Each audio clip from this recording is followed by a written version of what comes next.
लड़के ने क्या ज़बरदस्त बोला है।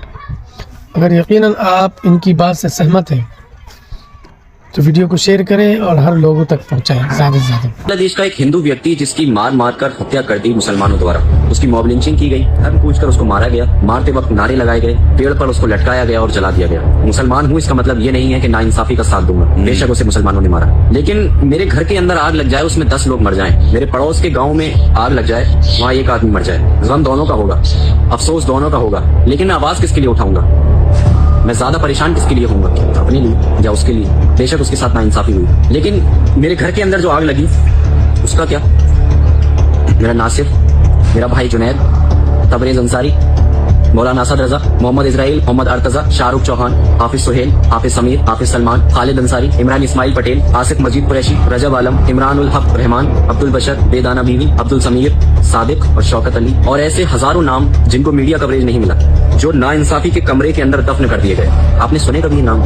कभी किसी क्रिएटर को, सोशल मीडिया इन्फ्लुएंसर को इनके लिए इंसाफ के बारे में बात करते हुए देखा? बेशक जो बांग्लादेश के अंदर हुआ वो सही नहीं हुआ, उनको उनकी सजा मिलनी चाहिए। अगर कोई इस्लाम का नाम लेकर गलत काम करेगा, इसका मतलब ये नहीं है कि उस चीज की इजाजत इस्लाम ने दी है। कभी नाइंसाफी की इजाजत इस्लाम नहीं देता, किसी की जान लेने की इजाजत इस्लाम नहीं देता। जिहाद को लोग बदनाम करते हैं, क्या मतलब होता है जिहाद का? तुम अपनी नफ्स के ऊपर कंट्रोल कर लो, ये जिहाद है। तुम अपनी गैर जरूरी ख्वाहिशात को खत्म कर दो, ये जिहाद है। तुम अपने गुनाहों से अपने कदमों को पीछे हटा लो, ये जिहाद है। ये होता है जिहाद। किसी का गला काटना जिहाद नहीं होता, या किसी को पेड़ पर लटका कर उसकी हत्या कर देना, उसको जला देना जिहाद नहीं होता। और अगर कोई ऐसा करता है, उसको जिहाद का नाम देता है, वो मुसलमान हो ही नहीं सकता। कौन इन लोगों का इंसाफ दिलवाएगा? तबरेज अंसारी को इंसाफ मिल गया क्या? बिल्किस बानो को इंसाफ मिल गया क्या? बिल्किस बानो के बलात्कारियों को जब जेल से निकाला गया तो उनकी माला डालकर, उनके गले में माला डालकर उनका स्वागत किया गया। ये इंसाफ की बात करते हो तुम मुझे सिखाओगे कि मैं हिंदुस्तानी हूँ कि नहीं? तुम मुझसे सबूत मांगते हो। ये कुछ फाड़े के टट्टू, नफरती चिंटू देश के अंदर नफरत फैलाते हैं, हिंदुओं को, मुसलमानों को आपस में लड़ाने का काम करते हैं, उनके दिलों के अंदर नफरत पैदा करते हैं, और लोग सर्टिफिकेट मांगते हैं हमसे हिंदुस्तानी होने का।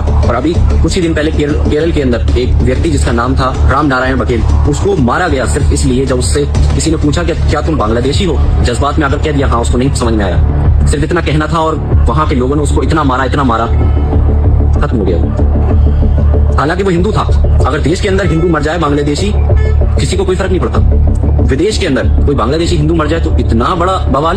अगर तुम खुद अपने हाथों से किसी बांग्लादेशी को मार दो, हालांकि वो बांग्लादेशी नहीं था, वो हिंदुस्तानी ही था, लेकिन उसके ऊपर सिर्फ इल्जाम था कि वो बांग्लादेशी है, उसको मार दिया गया। बांग्लादेश के अंदर उसको मार दिया गया, उसके ऊपर ये इल्जाम था कि तू हिंदुस्तानी है। हिंदुस्तानी बांग्लादेशी के इल्जाम पर मार रहे हैं और बांग्लादेशी हिंदुस्तानी के इल्जाम पर मार रहे हैं। बस ये गेम खेलते रहो।